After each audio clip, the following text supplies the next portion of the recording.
English shorthand dictation at 100 words per minute. Ready? Start. Provision of efficient and world-class infrastructure is critical for our growth aspirations.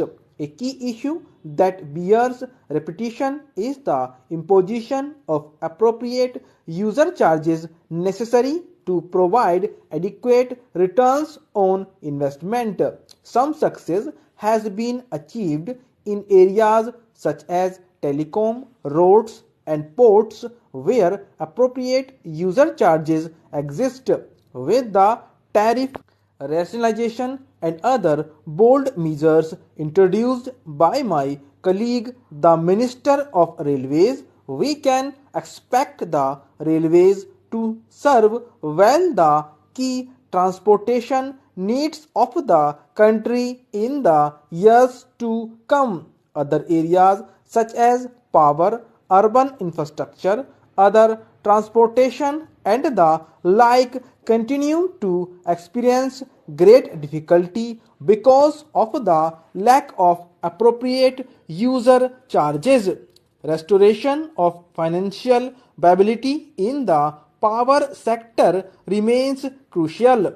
The average rate of return for all SEBIs is about minus 40% and their combined losses continue to increase. Hence, this is one of the foremost challenges not only in the power sector but also for the fiscal health of the state governments and the overall performance of the economy.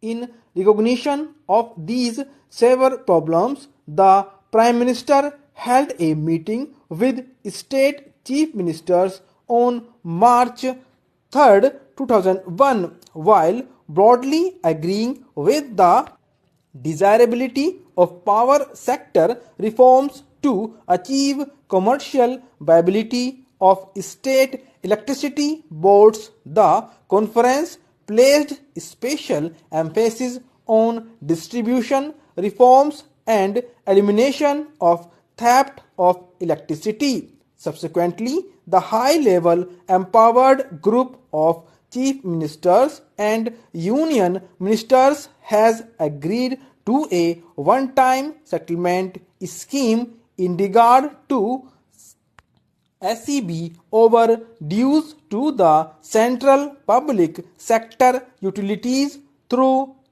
securitization and issue of tax-free bonds by the respective state governments, subject to the achievement of specified performance milestones and full payment of current dues in the future. I would urge upon the states to come forward and implement the scheme speedily. The Ministry of Power has already signed memoranda of understanding with 20 states and is expected to complete the exercise with the remaining states soon to redouble our effort in this direction.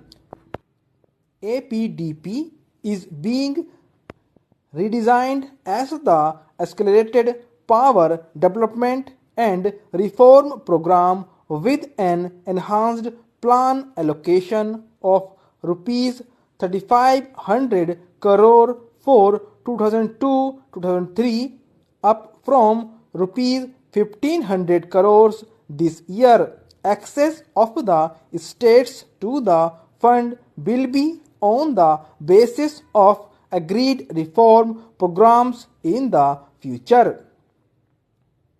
I am glad to inform the House that the Prime Minister's National Highway Development Program, launched 3 years ago, is progressing well.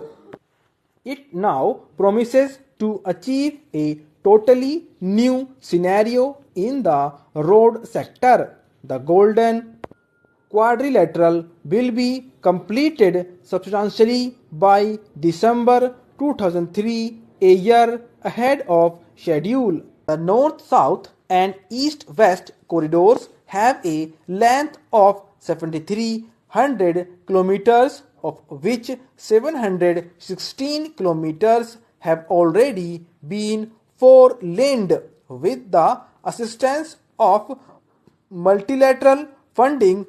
Other borrowings by the National Highway Authority of India with government guarantee and other innovative financing schemes. The funding for this phase will be fully tied up in 2002-2003. The present port trust structure does not allow Indian major ports to have the flexibility needed for efficient management and for raising institutional funding. It is therefore proposed to corporatize major ports in a phased manner. Private sector investments have been facilitated and 17 projects worth more than rupees 4,500 crore have already been approved and another 8 projects worth more than rupees 3,200 crore are under consideration. With corporatization of the existing ports and new private sector ports coming up, the regulatory structure will be strengthened. The government has already announced its decision to upgrade the international airports at Delhi, Mumbai, Chennai, and Calcutta to the standards of world-class airports by inducting private sector management and investment through long-term leasing systems. Modalities for inviting offers have been finalized and the leasing process will be completed in 2002-2003. Private sector participation in greenfield airports will be encouraged through a of land and related infrastructure from the state government's exemption from levy of inland air travel tax and foreign travel tax on departing passengers for projects located in states that charge sales tax on aviation fuel at central sales tax rate, charging of advance development fee by way of additional passenger service fee at the existing airports for help in financing of the greenfield airport and levy of user development fee at the new airport authority of India. The proposed new airports in Bangalore and Hyderabad will benefit from these concessions. The 2001 census shows that the urban population in India is now about 285 million, greater than the total population of the United States. The number of cities with more than 1 million population has increased from 2003 in 1991 to 35 in 2001. We are aware of the sad plight of most of our towns and cities as such. Stop.